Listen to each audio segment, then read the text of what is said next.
Dominant jeans के बारे में।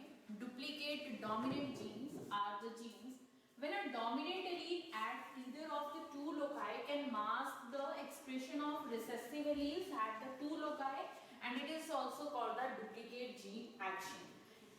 यहाँ पे बात की है कि कोई डोमिनेंट एलील जो डिफरेंट लोकस पे क्रोमोसोम के प्रेजेंट होगी वो जो रिसेसिव एलील होगी उसके एक्सप्रेशन को मास्क कर देगी यानी सप्रेस कर देगी। If a dominant allele of both gene loci produces the same phenotype, चाहे वो कैपिटल एलील कोई भी हो किसी भी क्रोमोसोम पे प्रेजेंट हो वो सेम ही फिनोटाइप देगी और उसका कोई क्यूमुलेटिव इफेक्ट नहीं होगा, मींस कि वो कोई डबल इफेक्ट नहीं दिखाएंगी। वो इस तरह का फिनोटाइप दिखा रही है कि मतलब मान लो कि कोई एक एलील है वो अपना जो फिनोटाइप दिखाएगी वही दूसरी वाली कैपिटल एलील भी सेम फिनोटाइप बताएगी, बट उसका कोई डबल इफेक्ट नहीं आएगा। यहाँ पे हम इसको एग्जांपल के साथ समझेंगे। डुप्लीकेट जीन्स को स्यूडो एलील्स भी बोलते हैं। Okay, a good example of duplicate dominant epistasis, इसको डोमिनेंट एपिस्टैसिस भी बोलते हैं, and is a awn character in the rice. Development of awn in the rice is controlled by the two dominant duplicate genes. यहाँ पे दो duplicate gene हैं जो same phenotype दे रही हैं राइस के केस में, capital A and capital B. Presence of any of these two alleles can produce on and the onless condition was only when the both these genes are in the homozygous recessive condition। यानी कि अगर कोई भी capital allele present होगी चाहे वो capital A हो तभी राइस ऑन होंगे, ठीक है। और अगर वो रिसेसिव कंडीशन में रहती हैं, सारी एलील्स रिसेसिव कंडीशन में होंगी होमोजाइगस कंडीशन में, तो उसमें राइस जो होंगे वो ऑनलेस होंगे। अब यहाँ पे हम एक क्रॉस करेंगे, a cross between on and the Wanless strain produced on plants in F1 generation. Intermediate of F1 plants produced on and the Wanless plants in the F2 generation, जहां पे उसका रेशियो रहेगा 15:1। अब इसको हम देखते हैं। सबसे पहले आप समझेंगे कि यहाँ पे राइस की बात कर रहे हैं, ऑनलेस और ऑन राइस क्या होता है।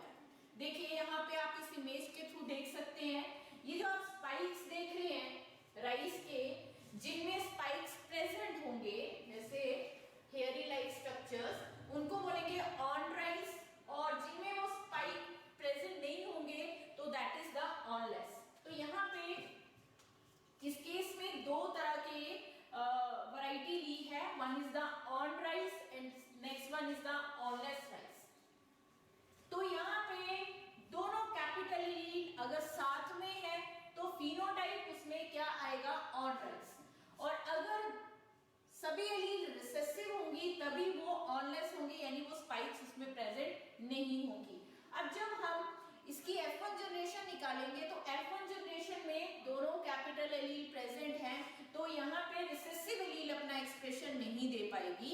रिसेसिव एलील अपना एक्सप्रेशन तभी देगी जब वो होमोजाइगस कंडीशन में होगी। तो यहाँ पे F1 जनरेशन में भी ऑन राइस जो है वो हमें फिनोटाइप देखने को मिलेगा। जब हम F1 की सर्फिंग करते हैं,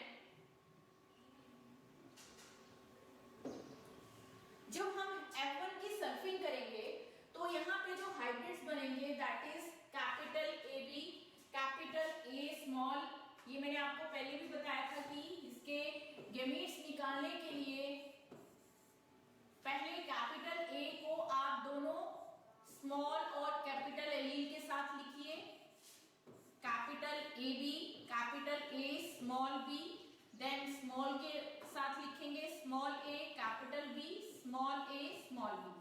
तो ये गैमीट्स आप दोनों तरफ देख रहे हैं, यहाँ पे गैमीट्स लिखे गए हैं, वहीं पे दूसरी तरफ भी सेम गैमीट्स लिखे गए हैं। जब आप कैपिटल ए बी को दूसरे कैपिटल ए बी के साथ जब फर्टिलाइजेशन के टाइम वो एलील फ्यूज करेंगी तो यहाँ पे होमोजाइगस डोमिनेंट है, तो यहाँ पे राइस जो होंगे वो स्पाइक वाले होंगे। वहीं पे नेक्स्ट कंडीशन में भी जहां पे भी कैपिटल एलील्स प्रेजेंट हैं, अब यहाँ पे सिर्फ और सिर्फ capital A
of the next hybrid.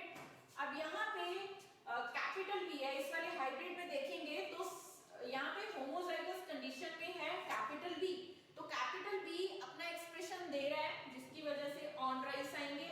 Same in case of next hybrid, same in next one.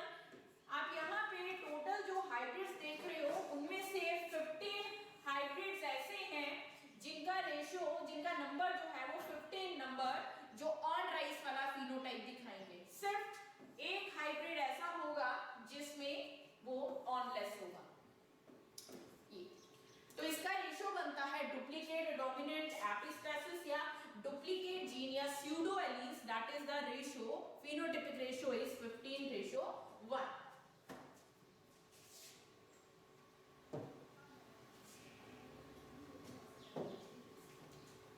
In the next one,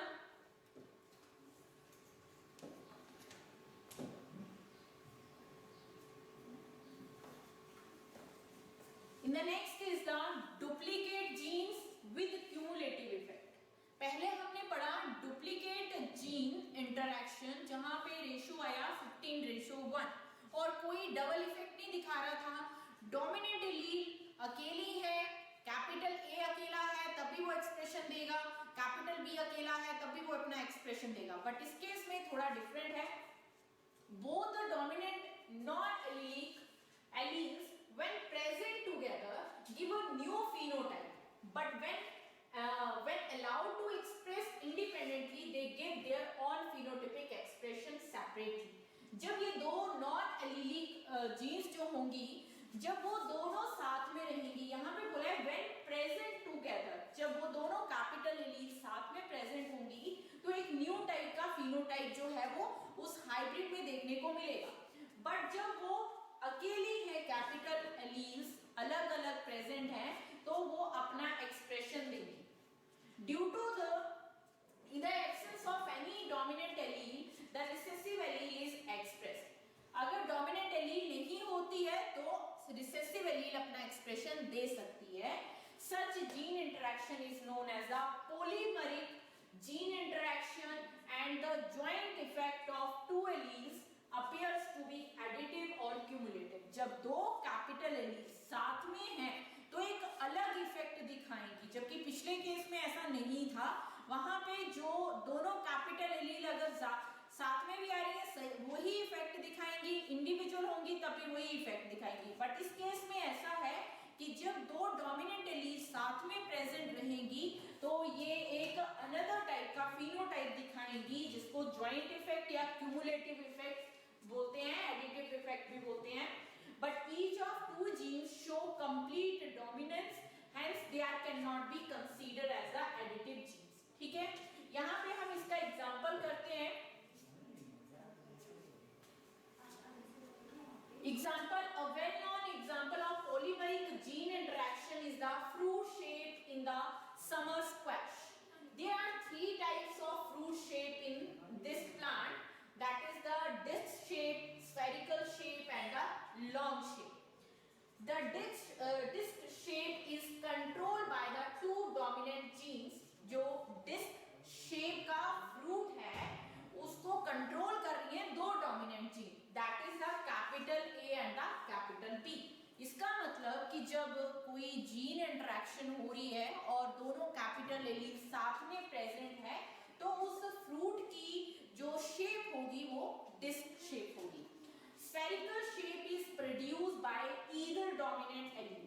spherical shape तब आएगी जब दोनों में से कोई एक कैपिटल एलील प्रेजेंट होगी, ईदर ए और ईदर बी, यानी कि दोनों साथ में जब होंगी तो डिस्क शेप आएगी, और अगर स्फेरिकल है तो दोनों में से कोई एक एलील होगी, या तो कैपिटल ए या फिर कैपिटल बी। और लॉन्ग शेप का फ्रूट तभी डेवलप करेगा जब सभी एलील्स जो है वो रिसेसिव फॉर्म में होंगी, यानी होमोजाइगस कंडीशन में होंगी।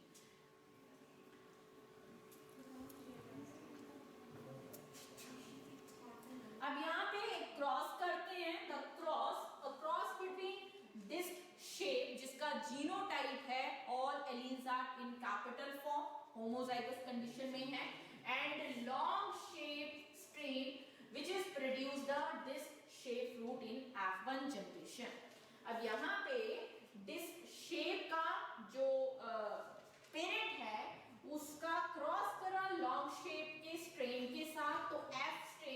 F1 जनरेशन में डिस्क शेप के फ्रूट्स जो है फॉर्म होंगे। अब इस एग्जांपल को हम करेंगे अभी क्रॉस के through. This is the fruit, summer squash fruit का एग्जांपल हम ले रहे हैं। डिस्क शेप फ्रूट है जहां पे होमोजाइगस कंडीशन ली है डोमिनेंट, और वहीं पे लॉन्ग शेप का जीनोटाइप लिया है होमोजाइगस रिसेसिव कंडीशन। सभी एलील्स जो हैं वो स्मॉल है। अब जब यहां से कैपिटल ए से एक एलील F1 जनरेशन में जाएगी, वहीं पे दूसरी तरफ से जाएगी, तो ये हेटेरोजाइगस कंडीशन है। जहां पे पीछे मैंने आपको बताया कि जब वो साथ में प्रेजेंट है दोनों एलील्स, कैपिटल बी और कैपिटल एलील ए और कैपिटल एलील बी, तो वो डिस्क शेप बनाएगा। पीछे वाली स्लाइड में आपको ये चीज मैंने एक्सप्लेन करी। यहाँ पे 3 टाइप्स की फ्रूट शेप बताई है। तो डिस्क शेप जो है वो कंट्रोल कर रही है 2 dominant gene A and B. तो F1 जनरेशन में दोनों कैपिटल एलील्स प्रेजेंट है, तो फ्रूट की शेप डिस्क आएगी। और स्फेरिकल शेप तभी देगा जब दोनों एलील में से कोई एक एलील वहां पे डोमिनेंट फॉर्म में प्रेजेंट होगी।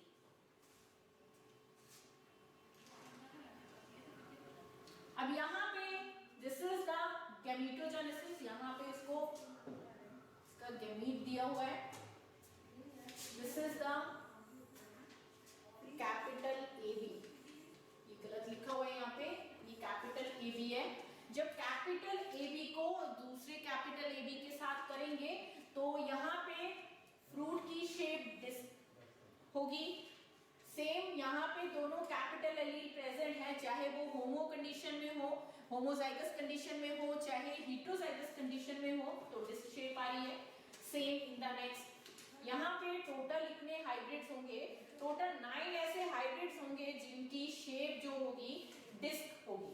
और यहाँ पे स्फेरिकल शेप वाले जो फ्रूट होंगे, यहाँ पे सिर्फ दोनों कैपिटल ए और कैपिटल बी में से कोई भी एक अगर डोमिनेंट फॉर्म में होती है तो वो स्फेरिकल शेप देगा फ्रूट का। तो यहाँ पे सिर्फ कैपिटल ए है तो फ्रूट की शेप होगी स्फेरिकल, ठीक है। यहाँ पे कैपिटल बी जो है वो सिर्फ डोमिनेंट फॉर्म में है तो फ्रूट की शेप आ रही है spherical. Same in the next case, यहाँ पे डोमिनेंट एक एलील है बट हेटेरोजाइगस में है, तभी वो एक्सप्रेशन देगी, तो फ्रूट की शेप आएगी spherical. Same in the next case, यहाँ पे 6 ऐसे हाइब्रिड्स होंगे जिनकी शेप जो होगी fruit shape that is spherical. और सिर्फ होमोजाइगस कंडीशन में ही एलील लॉन्ग जो है वो फ्रूट की शेप देंगी। In the last hybrid all the alleles are in recessive form और that is 1 in number और उसकी शेप फ्रूट की लॉन्ग होगी। तो यहाँ पे 1 2 3 4 5 and 6 हाइब्रिड्स जो है वो स्फेरिकल शेप देंगे, 9 जो है वो डिस्क शेप देंगे और एक जो होगा वो लॉन्ग फ्रूट शेप देगा। तो ये था डुप्लीकेट जीन इंटरेक्शन जिसमें एक क्यूमुलेटिव इफेक्ट दिखा रहा है, मींस जो डबल इफेक्ट दिखा रहा है, जिसमें रेशो आपको 9:6 रेशो 1 मिलेगा। और जो क्यूमुलेटिव इफेक्ट नहीं दिखाएगा जिसको स्यूडो एलील्स बोलते हैं, वो आपका जो उसमें रेशो आएगा that is 15:1।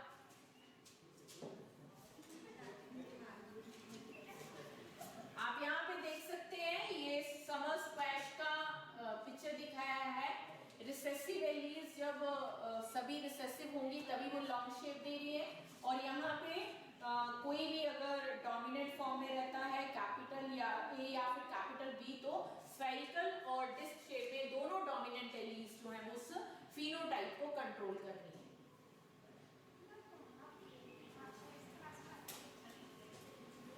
Next is the complementary genes. Complementary gene interaction. This type of interaction is the non-allelic gene which independently show a similar effect but produce a new trait when present together in the dominant form. यहाँ पे complementary jeans के बारे में बताया है कि complementary jeans जो होती हैं वो अपना एक्सप्रेशन तभी देती हैं जब दो कैपिटल एलील्स जो है वो साथ में प्रेजेंट होंगी। इंडिविजुअल अगर कोई कैपिटल एलील एक क्रोमोसोम पे है, दूसरे क्रोमोसोम पे कैपिटल एलील है, तो वो अपना एक ही जैसा फिनोटाइप देंगी। बट जब वो साथ में प्रेजेंट होंगी तो एक नया टाइप का फिनोटाइप जो है वो उसमें हाइब्रिड में नजर आएगा।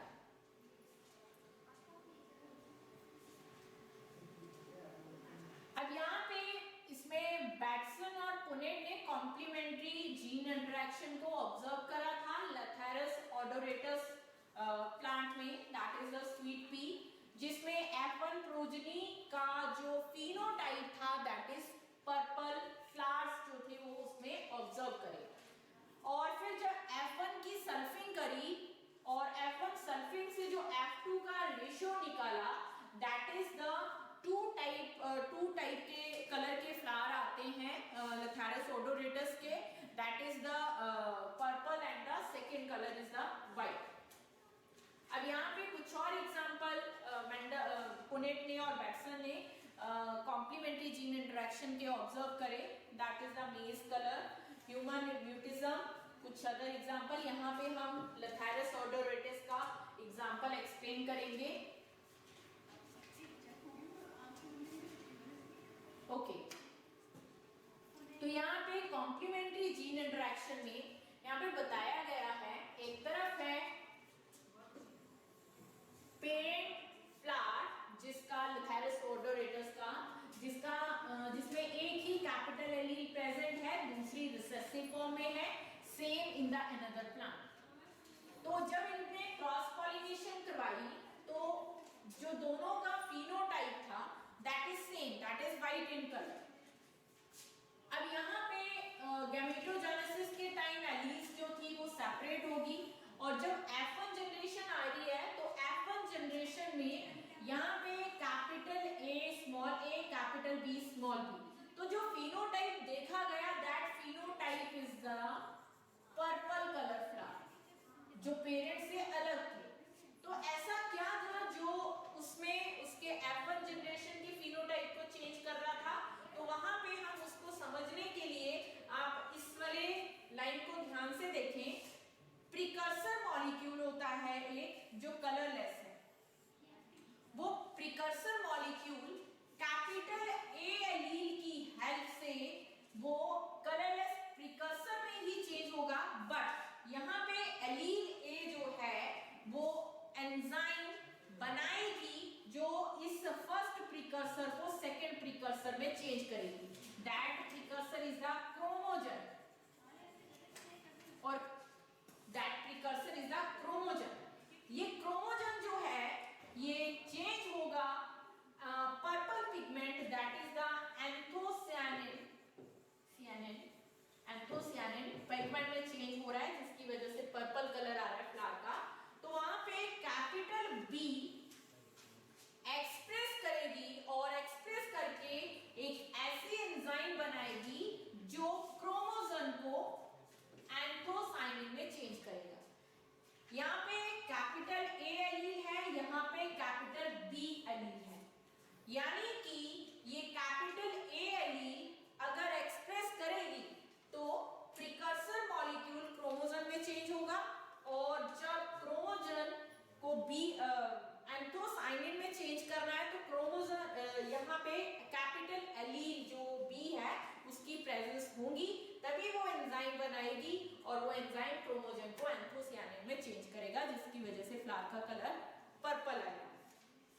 बट यहाँ पे पेरेंट में सिर्फ एक ही एलील प्रेजेंट थी कैपिटल A, तो जो प्रिकर्सर था वो क्रोमोजन में चेंज तो हुआ पर वो कलरलेस ही रहेगा, फ्लावर का कलर पर्पल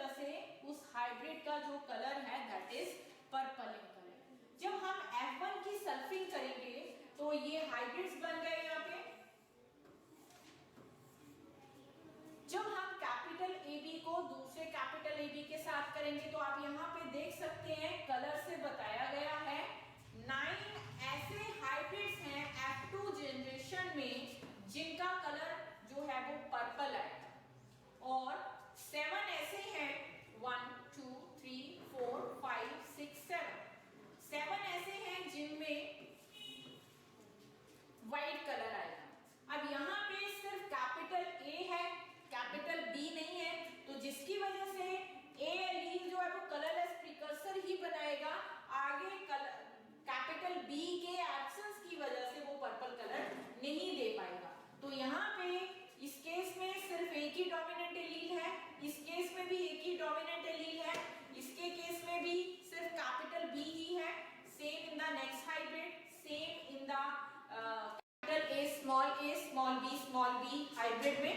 तो यहाँ पे जो 6 नंबर के हाइब्रिड्स हैं वो व्हाइट कलर दे रहे हैं। अब आपको एक कंफ्यूजन रहेगा कि जो लास्ट वाला है वो कैसा एक्सप्रेशन देगा, ये भी कलरलेस रहेगा। क्यों? क्योंकि यहाँ पे भी कैपिटल एलील्स तो होंगी नहीं, तो कैपिटल एलील जब एक्सप्रेस कर ही नहीं रही है, प्रेजेंट ही नहीं है, तो उस फ्लावर का कलर जो होगा वो व्हाइट आएगा। तो इसका जो फिनोटाइपिक रेशो होगा दैट इज द 9:7। तो 9 जो है वो पर्पल कलर दे रहे हैं और 7 जो है वो व्हाइट कलर दे रहे हैं।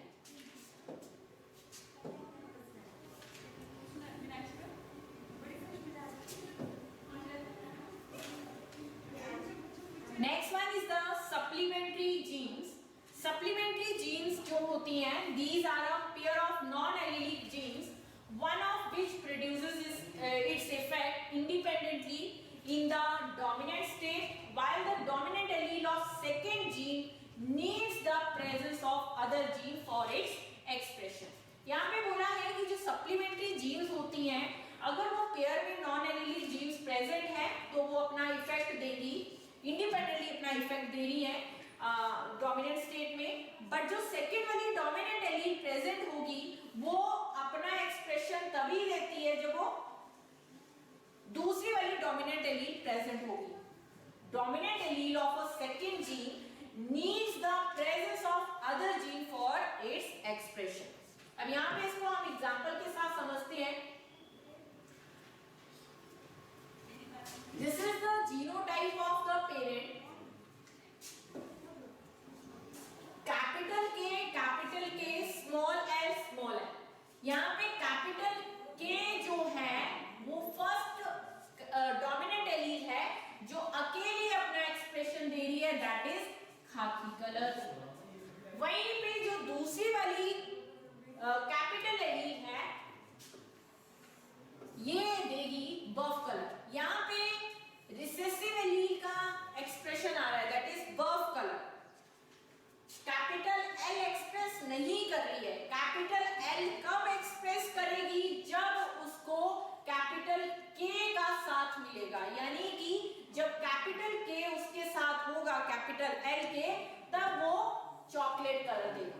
उसने पहले वाले के फिनोटाइप को चेंज कर दिया, यानी कि कैपिटल के जो था वो इंडिविजुअल एक्सप्रेस कर रहा था, दैट इज खाकी इन कलर, जबकि यहाँ पे रिसेसिव एलील एक्सप्रेस कर रही है, दैट इज स्मॉल के, जिसकी वजह से बफ कलर आ रहा है।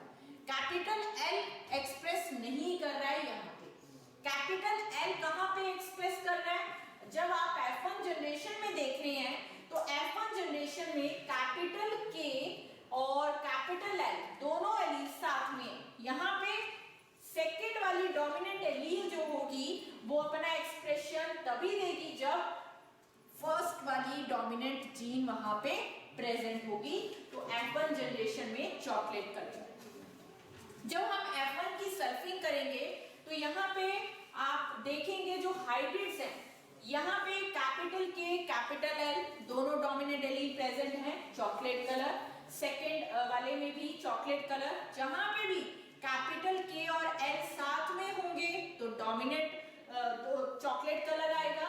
बट जहां पे सिर्फ कैपिटल के प्रेजेंट है तो खाकी कलर आएगा, और जहां पे सिर्फ और सिर्फ स्मॉल के और कैपिटल एल है तो एल अपना एक्सप्रेशन नहीं दे पाएगा due to the absence of capital के एलील तो बफ कलर आएगा। तो यहाँ पे 9 हाइब्रिड F2 जनरेशन में ऐसे आ रहे हैं जो चॉकलेट कलर के रहेंगे, 3 हाइब्रिड ऐसे हैं जो खाकी कलर देंगे और 4 ऐसे होंगे जो बफ कलर देंगे। 4 यहाँ पे बफ कलर वाले देने वाले, यहाँ पे बफ कलर का एक्सप्रेशन स्मॉल के की वजह से आ रहा है, कैपिटल के की वजह, कैपिटल एल की वजह से नहीं आ रहा है। कैपिटल एल का एक्सप्रेशन तब आ रहा है जब उसके साथ कैपिटल के की प्रेजेंस होगी, तभी वो अपना एक्सप्रेशन देगा।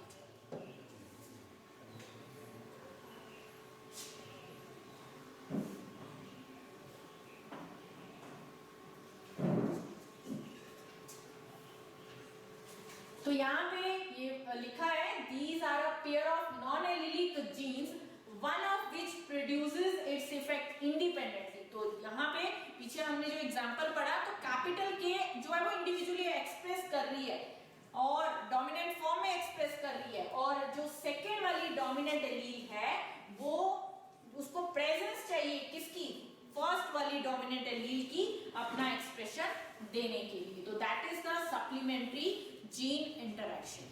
Thank you.